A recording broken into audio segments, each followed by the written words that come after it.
Kidney हा आपल्या शरीराचा एक अतिशय महत्त्वाचा भाग आहे, जे आपल्या शरीरातील टॉक्सिक पदार्थ बाहेर काढण्यास मदत करतात। मात्र हीच जर किडनी खराब झाली तर अनेक आजारांना आपल्याला तोंड द्यावं लागतं। त्यामुळे आज आपण किडनी निरोगी राहण्यासाठी काय काळजी घ्यावी हे पाहूयात।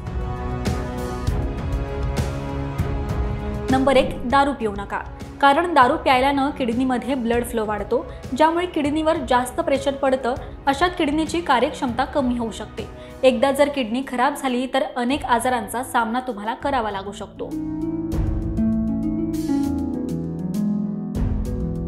नंबर 2, किडनी निरोगी ठेवण्यासाठी भरपूर पाणी प्या आणि विशेष कोमट पाणी पिण्याचा प्रयत्न करा। यामुळे मूत्रपिंडाद्वारे शरीरातून युरिया आणि सोडियम सारखे विषारी पदार्थ बाहेर टाकले जातात। नंबर 3, तुम्ही तेलकट, फास्ट आणि जंक फूड जितके टाळाल तितकं चांगलं। ताजी फळं आणि हिरव्या पालेभाज्या खाल्ल्यानं किडनी निरोगी राहते। नंबर 4, किडनी निरोगी ठेवण्यासाठी निरोगी आहार निवडा आणि वजन नियंत्रित करण्याचा प्रयत्न करा।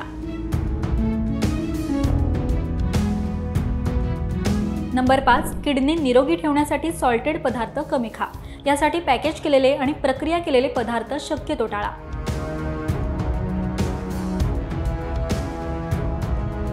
नंबर 6, तुमची किडनी निरोगी ठेवण्यासाठी वेळोवेळी कोलेस्ट्रॉलची पातळी तपासत राहा। यासाठी लिपिड प्रोफाइल टेस्ट आवश्यक आहे।